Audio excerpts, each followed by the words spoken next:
Hey guys, it's HMK once again with some very big low-key news. Well, I mean, it's important or big depending on the person who's hearing it. Anyways, very recently in all North American retailers that carry video games like GameStop, Target, or whatever, they've been told by Nintendo to fuse their 3DS and Wii U sections. And you guys know what this means. When you go to Target or GameStop or whatever and you try to buy a Wii U game, it's all in the Wii U section, and the 3DS games with the accessories and yada yada yada is in the 3DS section. But now those two sections are fused together in one big red Nintendo section. Now, why is this a big deal to you and me? Well, I mean, like, when it comes to a marketing standpoint, I mean, that's kind of smart. But the big deal is that when they were doing this change, a bunch of retailers were given banners to be put over the big Nintendo section that include Mario, Pikachu, and Link from The Legend of Zelda. Now, the Link banner contains a render of Link that we've never seen before.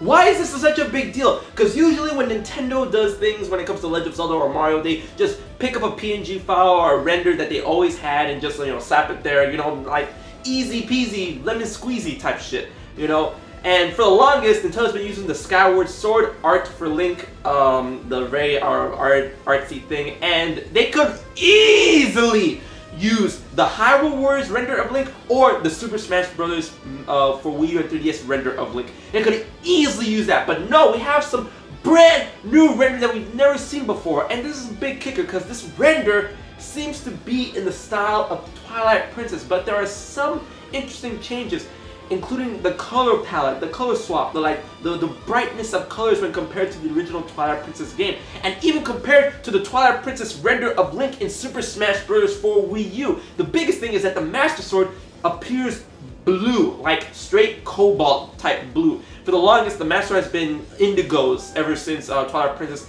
and Skyward Sword. I mean, it was blue in Ocarina of Time and in the Wind Waker, but for some reason in Twilight Princess and Skyward Sword, they decided to make it a nice indigo color when it comes to the hilt. And also, the jewel on the blade that rests at the crossguard is a bit different. It seems to be a little bit smaller and a little bit more focused, and it has like a ridge under it. When compared to the Skyward Sword version of the Master Sword or the Twilight Princess version of the Master Sword, the jewel is emblazed. It's like, it's big. It's like sits at the crossguard. There's nothing too detailed around it. But in this render, it seems to be a little more detailed and a little bit more, like, I would say, eye-catching, if that makes any sense. It's like, you know, they try to get your eye to focus on the jewel of the Master Sword.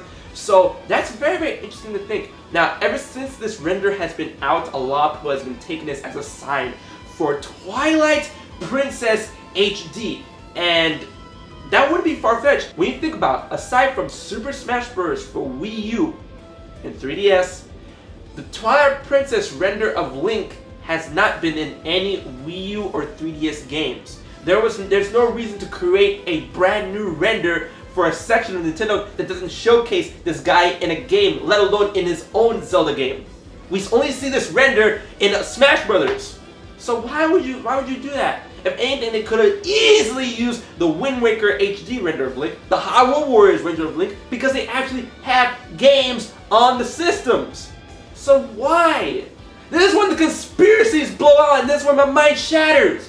Why would Nintendo do this? Are they trying to hint at something? Were the people who received this banner, were they not supposed to put it out this early? Is there something coming? An October Nintendo Direct? Twilight Princess HD? Maybe coming out this year? I don't know. Because it's not that hard to, like, you know, HDify something like that. You know, they could have been doing it behind our backs so long because Nintendo are ninjas. But what does this mean? Please, leave your comments in the comment section below. What do you think this means? This is a big deal. Well, to me at least. Do you think this means anything? Do you think we're going to get Twilight Princess HD on the Wii U? Please, let me know in the comment section below. And if you like this video, please like, share, favorite, and most importantly, subscribe to HMK. And thanks guys for bringing this to my attention. And if you want me to make a video on something like this that could drive attention, please send it to me on Twitter. So follow me on Facebook and Twitter. And to the next Legend of Zelda HMK video, I've been HMK. I'll check you guys later.